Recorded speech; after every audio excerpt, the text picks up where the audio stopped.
Shalom, selamat sore Bapak Ibu yang diberkati oleh Tuhan, khususnya umat-umat Tuhan yang ada di Jemaat Yosodipuro dan cabang-cabang, bahkan para pendengar setia di mana saja berada. Kita berjumpa kembali di dalam ringkasan pelajaran sekolah sahabat kita pada hari ini, yaitu pelajaran yang ke-11 dan hari Senin tanggal 5 Juni 2023. Dan judul pelajaran sekolah sahabat kita di minggu ini yaitu Meterai Allah dan Tanda Binatang bagian yang pertama. Dan khusus untuk hari ini, hari Senin tanggal 5 Juni, yaitu judulnya Perjuangan Alam Semesta. Sebelum kita mendengarkan akan ringkasan, kita bersatu di dalam doa. Bapa kami di sorga, saat ini kami akan mempelajari pelajaran sekolah sahabat melalui ringkasan. Kiranya kuasa Roh Kudus boleh mengurapi agar firman Tuhan dapat memberkati kami, sehingga kami semakin teguh, semakin setia kepada Yesus Kristus. Terpujilah nama Tuhan. Di dalam nama Yesus kami berdoa. Amin. Saudara-saudaraku, perjuangan alam semesta. Bila mana kita membaca di dalam pelajaran sekolah sahabat kita, ada berapa ayat referensi tentang kematian Yesus atau Yesus mati.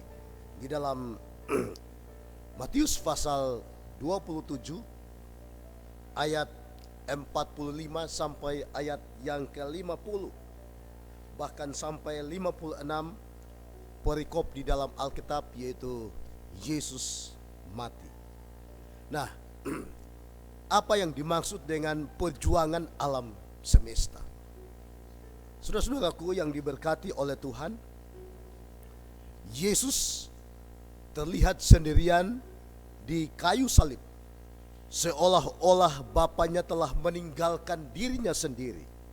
Namun Yesus tidak pernah menyerah.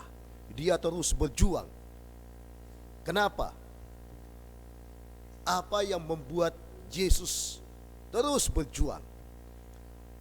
Saudara-saudaraku, Yesus bergantung pada hubungan yang dia miliki dengan Bapa sepanjang hidupnya.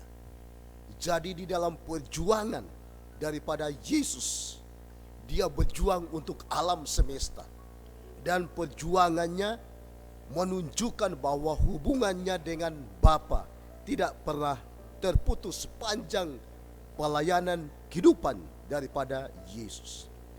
Yesus telah mempersiapkan sejak awal untuk saat-saat terburuk, bahkan sampai dia harus disalibkan atau mati di atas kayu salib.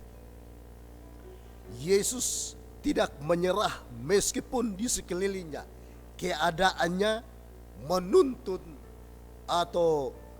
menuntut Yesus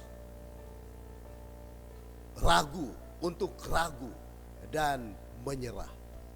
Keadaan, ya, orang-orang yang ada di sekitar yang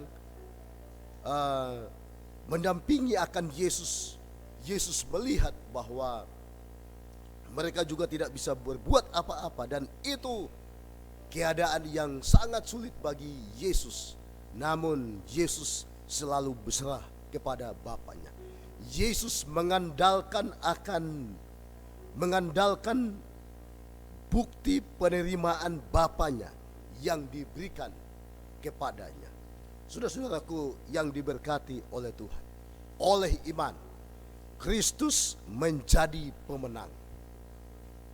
Iman Yesus begitu dalam, begitu berkomitmen, dan begitu percaya, sehingga semua setan di alam semesta dan semua cobaan di bumi tidak dapat menggoyahkannya.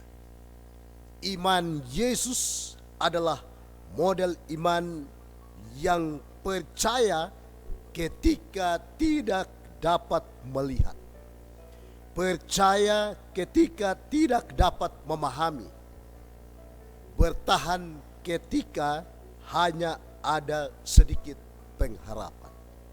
Saudara-saudaraku, luar biasa perjuangan daripada Yesus untuk menanggung segala sesuatu dan untuk menebus saudara dan saya dari dosa.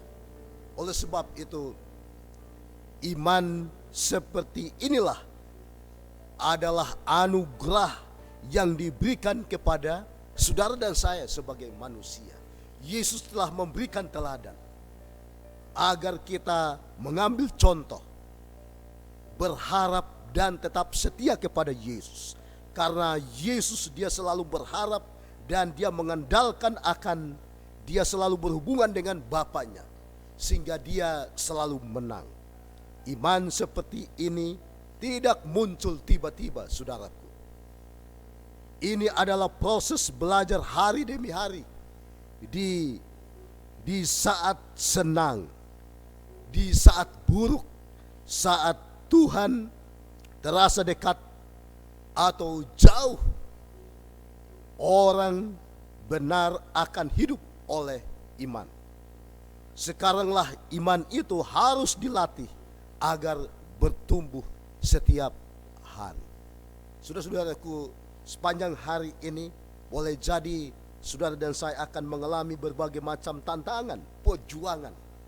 Namun apa yang dialami oleh Yesus memberikan akan contoh, memberikan akan pengaruh yang positif bagi kita, agar kita selalu berserah kepada Tuhan.